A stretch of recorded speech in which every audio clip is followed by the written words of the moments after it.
Hey there.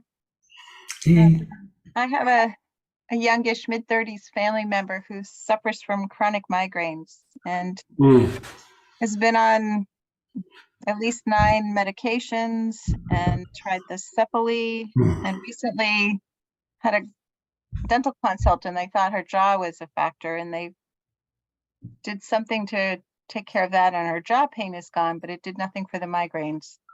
Okay. And just wondering if you have any magic. There's like kind of phases of it, and so like I'm trying to find my notes on this real quick.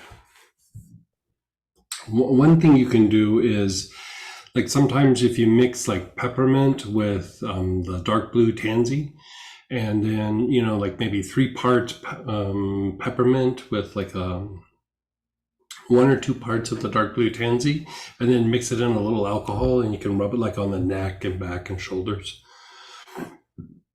Sometimes that will take them out of the crisis, the time where the pain is hurting.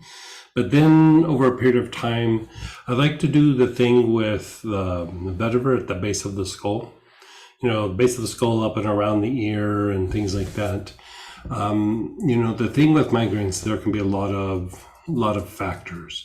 Some of it is body misalignments, and one of the things you look at is the jaw and shoulder, hip tilts and rotations, and things of this nature. But it also can have an emotional component, like it could be an unprocessed like trauma, or just like loads and loads of stress. Or do they tend to be real hard on themselves? Quite likely, and Yeah, definitely lots of stress. yeah, yeah.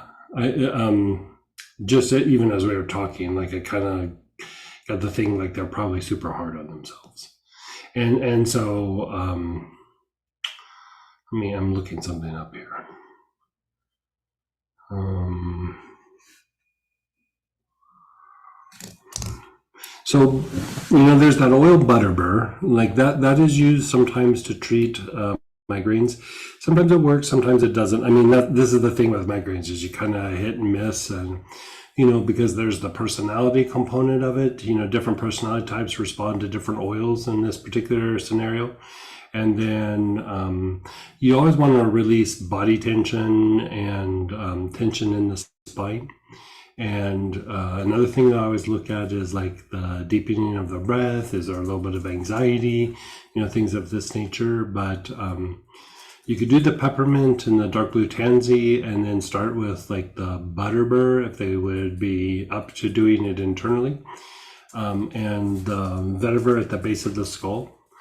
The vetiver at the base of the skull, we've been able to reduce a lot of migraines that way. It doesn't usually happen overnight. It's still kind of tied to the breath, and it's tied to the autonomic nervous system.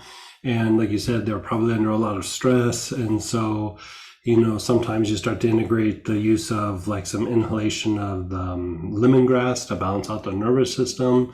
And so a lot of times it's a very multifaceted kind of approach, and you just start kind of fixing things and then looking for it to resolve it. And it's usually not just a thing, it's usually a couple of things that are causing it. And so I'd start with the vetiver. You could deepen the breath with a little hyssop if they're into it.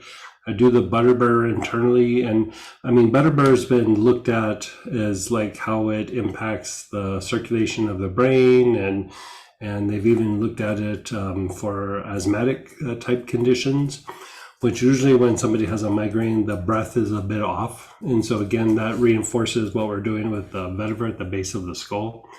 And so I would start with that.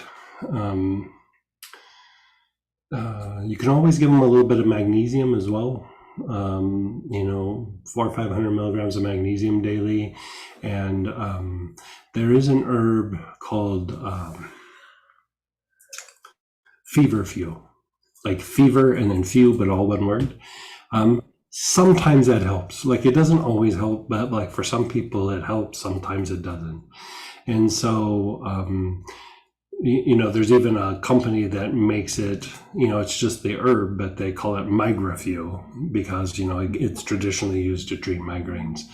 I find that, like, back when I was doing a lot more herbal things integrated with the essential oils, it worked about 40 or 50% of the time. It wasn't always like a for sure thing.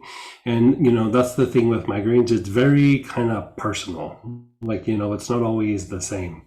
So the thing is, you just start doing the dance. Like, you start going through, like, okay, if we treat this, like, how's it going? And then you find something that kind of works. And I even had a few cases where something worked and then it didn't. And so that usually tells me some sort of like emotional thing is there. And it's not that they're stuffing it, they're not aware of it. It's very, very unconscious. And so it can be an old trauma. It could be just a bunch of stress. It could be a fear that's coming up because something is surfacing, or, they're in a situation that maybe, feels similar to something that happened in the past. And as they engage this situation, sometimes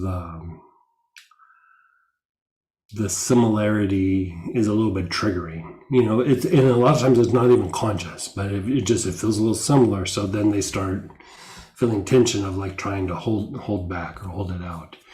And so, again, the starting point, vetiver at the base of the skull, and probably the butterbur internally.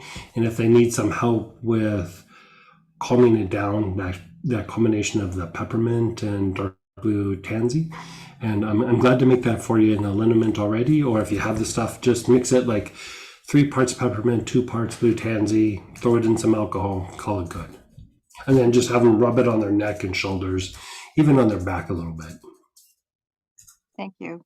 Yeah. And did that ever sort of nightly for a few weeks and see what that sounds like? Yeah, More prevention. yeah. Like, I would say I would do the vetiver probably like daily for a little bit, like a week to 2 weeks, and it really should relax all of that area down. Because what you're doing when you're doing that is you're relaxing a thing called the nuchal ligament, and it opens up the breath, it opens up the neck. If there's a little bit of a misalignment in with like how your skull, or like the brain sits on the base of your skull, they call the sphenoid bone. Sometimes that rotates, and this is like technical, but so there's this piece from the sphenoid, and then the back of your head, the occipital bone. There's this little joint in your head, and it kind of does this when the cerebral spinal fluid is circulating. But what happens is it sometimes torques. Like it kind of comes out of alignment and then kind of rocks. And so the tissue clamping down doesn't allow that to like unwind. So it's like almost like having a bone out of place, like in your spine, that's causing you pain, but it's in your head. It's like deep in your head. And so even that thing where we sometimes do something and we're putting our awareness on the ear canals, it's the way to energetically access that little joint.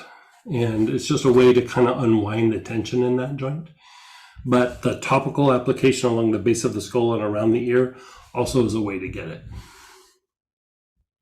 Thank you. Yeah. And the butterbur, couple drops?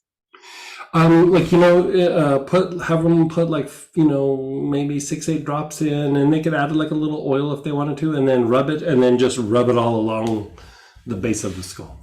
Oh, so not internal? No, it's topical. Oh. No, Yeah. I said butterbur. Oh, butterbur. 2 drops internally. Thank you. Yeah, butterbur and vetiver actually sound quite similar.